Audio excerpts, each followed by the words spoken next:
ಎಲ್ಲರಿಗೂ ನಮಸ್ಕಾರ. ನಮ್ಮ ಈ ವಿಡಿಯೋದಲ್ಲಿ ಸ್ಟ್ರೆಸ್ಸನ್ನು ನಿಭಾಯಿಸುವುದು ಹೇಗೆ, ಸ್ಟ್ರೆಸ್ ಅಂದರೆ ಏನು, ಸ್ಟ್ರೆಸ್ ಆದಾಗ ಏನಾಗುತ್ತೆ ಅನ್ನೋದು ನಾವಿಲ್ಲಿ ನೋಡೋಣ. ಈ ಸ್ಟ್ರೆಸ್ ಅನ್ನೋ ಪದನ ನಾವು ಹಿಂದಿನ ಕಾಲದಲ್ಲಿ ಯಥೇಚ್ಛವಾಗಿ ಬಳಸ್ತಾ ಇರೋದನ್ನು ಕಂಡಿಲ್ಲ. ಆದರೆ ಈಗಿನ ಕಾಲದಲ್ಲಿ, ಇವಾಗಿನ ಪರಿಸ್ಥಿತಿಯಲ್ಲಿ ಎಲ್ಲರಲ್ಲೂ ಸ್ಟ್ರೆಸ್ ಅನ್ನೋ ಪದ ಬಾಯಲ್ಲಿ ನಾವು ಕೇಳ್ತಾ ಇದ್ದೀವಿ. ಒಂದು ಮಗುವಿಂದ ಹಿಡಿದು ವೃದ್ಧರವರೆಗೂ ಸ್ಟ್ರೆಸ್ ಅನ್ನೋದು ಒಂದು ದೊಡ್ಡನೇ ಪರಿಣಾಮ ಬೀರ್ತಾ ಇದೆ.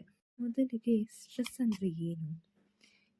ಈಗಿನ ಕಾಲದಲ್ಲಿ ಮಕ್ಕಳಲ್ಲಿ ನನಗೆ ಸ್ಟ್ರೆಸ್ ಜಾಸ್ತಿ ಆಗ್ತದೆ, ನೀವು ನನಗೆ ಸ್ಟ್ರೆಸ್ ತುಂಬ ಕೊಡ್ತಾ ಇದ್ದೀರಾ, ನನಗೆ ಓದೋಕ್ಕೆ ಸ್ಟ್ರೆಸ್ ಕೊಡ್ತಾ ಇದ್ದೀರಾ, ನಾನು ಆಟ ಆಡೋಕ್ಕೆ ಬಿಡ್ತಾ ಇಲ್ಲ, ನನಗೆ ಸ್ಟ್ರೆಸ್ ಜಾಸ್ತಿ ಆಗ್ತಾಯಿದೆ.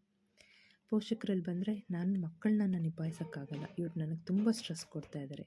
ಗಂಡ ಮನೆಯಲ್ಲಿ ಇದ್ದಾಗ ಗಂಡನಿಂದ ಸ್ಟ್ರೆಸ್ ಬರ್ತಾ ಇದೆ. ಅದೇ ಒಬ್ಬ ಗಂಡಸರು ಆಫೀಸಲ್ಲಿದ್ದಾಗ ಮ್ಯಾನೇಜರ್ ಹತ್ರ ಆಗಿರ್ಬೋದು, ಸಹ ಉದ್ಯೋಗಿಗಳಿಂದ ಆಗಿರಬಹುದು, ನನಗೆ ತುಂಬ ಸ್ಟ್ರೆಸ್ ಮಾಡ್ತಾ ಇದ್ದಾರೆ ಅನ್ನೋದು ತುಂಬ ಆಗಿದೆ.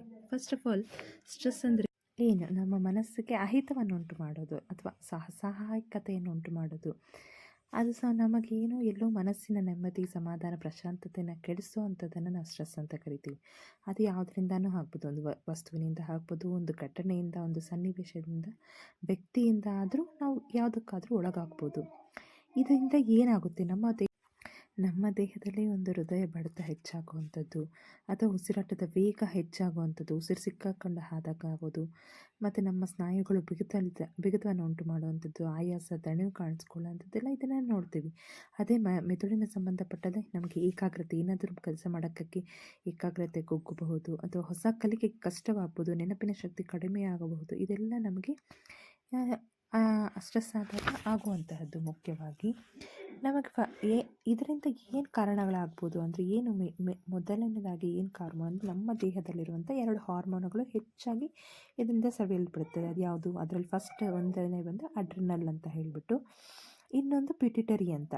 ಅಡ್ರಿನಲ್ನ ಕೆಲಸ ಏನಪ್ಪ ಅಂತಂದರೆ ಹೊಟ್ಟೆಯೊಳಗಿರುವಂತಹ ಮೂತ್ರಪಿಂಡಗಳ ಮೇಲಿಲ್ವಾ ಅಡ್ರಿನಲ್ ಗ್ರಂಥಿಗಳನ್ನು ಉತ್ಪತ್ತಿ ಮಾಡುವಂಥದ್ದು. ಅದೇ ರೀತಿ ಇದನ್ನು ಪಿಟ್ಯುಟರಿ ಏನು ಮಾಡುತ್ತೆ? ಕಾರ್ಟಿಸಾಲ್, ಇದು ಮೆದುಳಿನಲ್ಲಿರುವಂಥ ಪಿಟ್ಯುಟರಿ ಗ್ರಂಥಿ ಉತ್ಪತ್ತಿ ಮಾಡುತ್ತದೆ. ಇದು 2 ಮುಖ್ಯವಾಗಿ ಹೋರಾಟಕ್ಕೆ ಅಥವಾ ಪಲಾಯನಕ್ಕೆ ಸಂಜೆ ಮಾಡುವಂಥದ್ದಾಗಿರುತ್ತದೆ.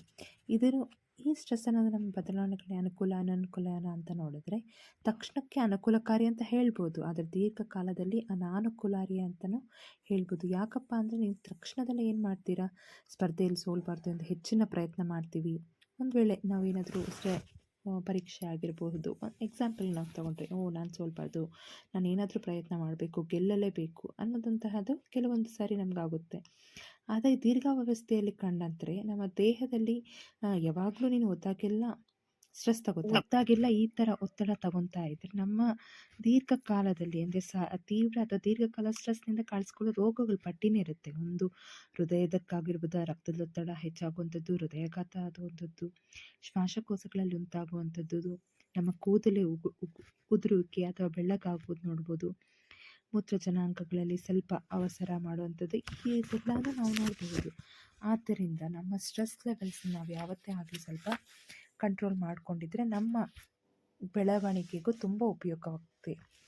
ಇದರಿಂದ ನಾವು ಯಾವತ್ತೇ ಆಗಲಿ ನಮ್ಮ ಜೀವನದಲ್ಲಿ ಏನಾದರೂ ಒಂದು ತಿದ್ದುಕೊಳ್ಳೋದಕ್ಕೆ ಒಂದು ಅವಕಾಶ ಅಂತ ಹೇಳ್ಬಿಟ್ಟು ಸ್ವಲ್ಪ ನಮ್ಮ ಸಮಾಧಾನವನ್ನು, ನಮ್ಮ ಏಕಾಗ್ರತೆಯನ್ನು ನಾವು ಹೆಚ್ಚಿಸ್ಕೊಂಡು, ಓಕೆ ಇದರಿಂದ ನಾನು ಇದೇ ರೀತಿ ಆಗಿದೆ, ನಾನು ಈ ರೀತಿ ಮಾಡಬಾರ್ದು, ಓಕೆ ಇಲ್ಲಿ ನನಗೆ ಈ ಟಾಪಿಕಲ್ಲಿ ಕಷ್ಟ ಆಗ್ತಾಯಿದೆ, ಈ ಟಾಪಿಕಿಂದ ನಾನು ಸ್ವಲ್ಪ ತುಂಬ ಕಲ್ತ್ಕೋಬೇಕು ಅಂತ ನಿಧಾನಕ್ಕೆ ಕೂತ್ಕೊಂಡು ನಾವು ಬೆಳಗಿನ ಜಾವದಲ್ಲಿ ಕೂತ್ಕೊಂಡು ಸ್ವಲ್ಪ ಧ್ಯಾನವನ್ನು ನಮ್ಮ ದಿನಚರಿಯಲ್ಲಿ ಸ್ಟಾರ್ಟ್ ಮಾಡೋದ್ರಿಂದ ನಾವು ಈಸಿಯಾಗಿ ಕಂಟ್ರೋಲ್ ಮಾಡಬಹುದು. ಮುಖ್ಯವಾಗಿ ವಿದ್ಯಾರ್ಥಿನಿಗಳಿಗೆ ಹೇಳ್ತಾ ಇದ್ದೀನಿ, ಈಗ ಪರೀಕ್ಷೆಗಳು ಬರುವಂಥ ಸಮಯದಲ್ಲಿ ಈ 10th ಪರೀಕ್ಷೆ ಆಗಿರ್ಬೋದು, second PUC, IAS, KPS, UPS ಯಾವುದೇ ಅಂತ ಪರೀಕ್ಷೆಗೆ ತಗೊಂಡ್ರೆ ನಾವು ಒತ್ತಡವನ್ನು ತೆಗೆದುಕೊಂಡಾಗ ನಮ್ಮ ಜ್ಞಾಪಕ ಶಕ್ತಿಗೆ ತುಂಬ ತೊಂದರೆ ಆಗುತ್ತೆ. ಎಲ್ಲ ವಿದ್ಯಾರ್ಥಿನಿಯರು ಮೊದಲು ಧ್ಯಾನವನ್ನು ಕಲಿತು ಅದರ ಬಗ್ಗೆ ಹೆಚ್ಚಿನ